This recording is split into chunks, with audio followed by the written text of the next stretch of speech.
Hello बच्चों, कैसे हैं आप सभी। उम्मीद करता हूँ आप सभी बहुत ही अच्छे होंगे। आज आपके बीच में प्रेजेंट परफेक्ट को लेकर आया हूँ और ये प्रेजेंट परफेक्ट टेंस हमारा पढ़ने से पहले उससे पहले आपको बता दें कि आपने प्रेजेंट इंडेफिनिट पढ़ लिया, कंटिन्यूअस पढ़ लिया, अब पढ़ रहे हैं परफेक्ट। इसके बाद में एक और बचता है परफेक्ट कंटिन्यूअस। ठीक है, तो प्रेजेंट परफेक्ट टेंस जो होता है, ठीक है, इसकी पहचान क्या है। इसकी पहचान ये है कि प्रेजेंट परफेक्ट टेंस के जितने भी वाक्य हिंदी में आपको देखने को मिलेंगे, सभी वाक्यों के अंत में चुका हूं, चुकी है या चुकी हूं और चुके हैं या चुके हो या चुका हूं या लिया हूं या गया हूं, इस तरह के वाक्य, इस तरह के शब्द देखने को मिलते हैं। प्रेजेंट परफेक्ट टेंस की पहचान क्या है कि हिंदी में जितने वाक्य देखने को मिलेंगे, प्रेजेंट परफेक्ट से संबंधित सभी वाक्यों के अंत में चुका हूं, चुकी है या चुकी हूं, चुके हैं, लिया है, गया है, ठीक, अपना काम कर लिया है, मोहन आगरा गया है। इस तरह से जो शब्द देखने को मिलते हैं वो सब प्रेजेंट परफेक्ट में आते हैं। अब हम बात करेंगे कि अगर हिंदी में कोई वाक्य दिया है, उसको इंग्लिश में कैसे ट्रांसलेट करेंगे, उसके लिए आपको कुछ नियम हैं जो याद रखने होंगे, तभी आप हिंदी से इंग्लिश में ट्रांसलेट कर पाएंगे। पहला नियम जो होगा वो पॉजिटिव होगा, जिसको अफर्मेटिव कहते हैं। ठीक है, इसमें क्या होगा, इसमें सीधे से वाक्य दिया होगा कि वह गीत गा चुकी है, वह गीत गा चुकी है, सकारात्मक है, ठीक है, वर्णन चल रहा है। अच्छा, इसमें एक चीज ध्यान रखना है आपको, सिंगुलर और प्लूरल। सिंगुलर जो होगा, यानी कि सिंगुलर के लिए हमने आपको पहचान बताया है, बहुत पहले भी बताया, आप भी बता रहा हूं। सिंगुलर के जितने वाक्य मिलेंगे, ही, शी, इट, नेम, जितने ऐसे शब्द आपको देखने को मिलेंगे, सब के सब सिंगुलर है। तो सिंगुलर वचन कर्ता के साथ आपको subject plus has plus verb की थर्ड फॉर्म प्लस ऑब्जेक्ट लगाना पड़ेगा। बहुवचन कर्ता के साथ क्या होता है, subject plus have plus verb की थर्ड फॉर्म प्लस ऑब्जेक्ट, ये आपको याद रखना है। बहुवचन कर्ता के साथ सब्जेक्ट, हैव, वर्ब की थर्ड फॉर्म और ऑब्जेक्ट ही लिखना होता है। ठीक है, इसमें कुछ है नहीं, बस आपको हैज और हैव का ध्यान रखना। हैज सिंगुलर सब्जेक्ट के साथ में यूज होगा और प्लूरल सब्जेक्ट के साथ में हैव का यूज किया जाएगा, इतना ध्यान रखना है।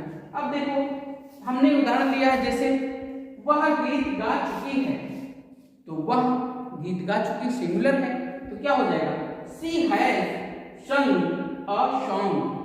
sung क्यों, क्योंकि वर्ब की थर्ड फॉर्म यूज कर रहे हैं। अगला देखो, मैं अपना पाठ याद कर चुका हूं, मैं अपना पाठ याद कर चुका हूं, बहुवचन है, प्लूरल है, इसलिए I have learn my lesson, verb की थर्ड फॉर्म इसमें लिखते हैं, बस इतना याद रखना है। ये तो हो गया पॉजिटिव की बात, अफर्मेटिव की बात। ठीक है, अब हम बात करेंगे नेगेटिव की, जिसको हम नेगेटिव की बात करेंगे, जो हम ये देखेंगे बी। नेगेटिव वाक्य का अनुवाद करते समय किन बातों का ध्यान रखना है, तो देखिए, इसमें जो फार्मूला हम यूज करेंगे, सब्जेक्ट प्लस हैव या हैज, इसके बाद में नॉट का प्रयोग करेंगे और इसके बाद में वर्ब की थर्ड फॉर्म और सबसे लास्ट में ऑब्जेक्ट आता है।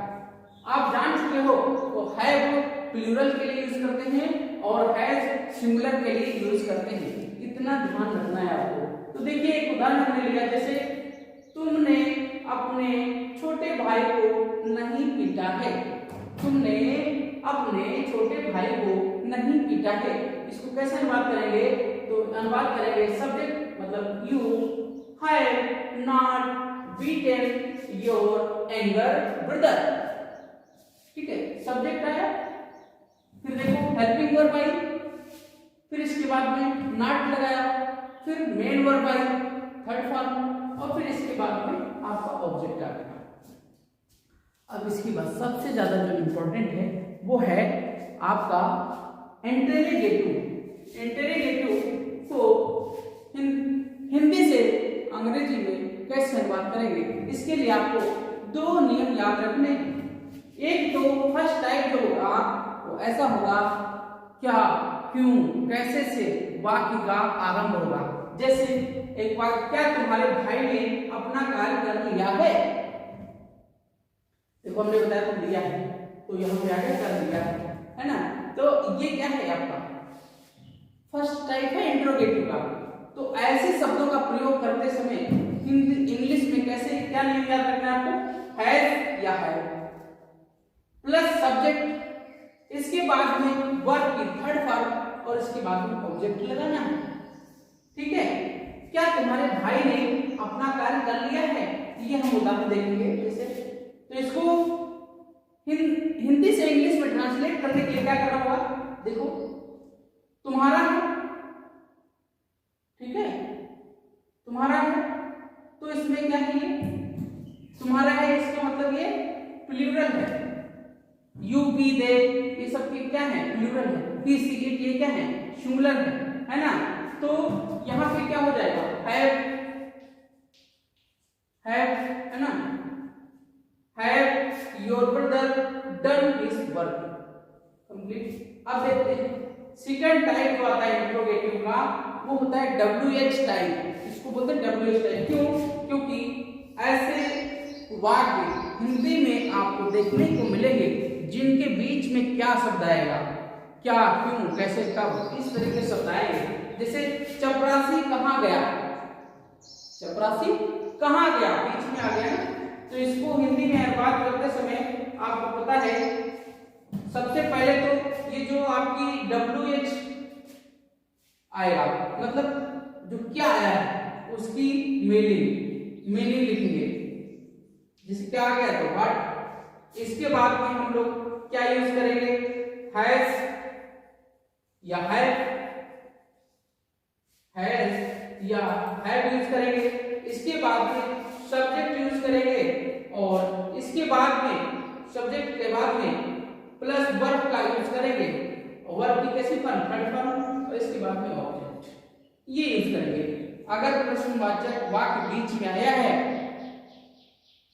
प्रश्नवाचक शब्द वाक्य के बीच में आया है, तो सबसे पहले उस वाक्य की मीनिंग लिखेंगे, इसके बाद हेल्पिंग वर्ब लिखेंगे, इसके बाद में सब्जेक्ट लिखेंगे, इसके बाद वर्ब और फिर ऑब्जेक्ट। देखो चपरासी कहाँ गया है? तो वेयर हैज द प्यून, चपरासी कहाँ गया है?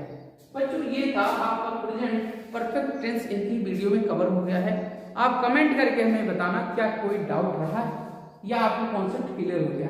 ठीक है, मिलते हैं नेक्स्ट वीडियो में, तब तक के लिए धन्यवाद, जय हिंद।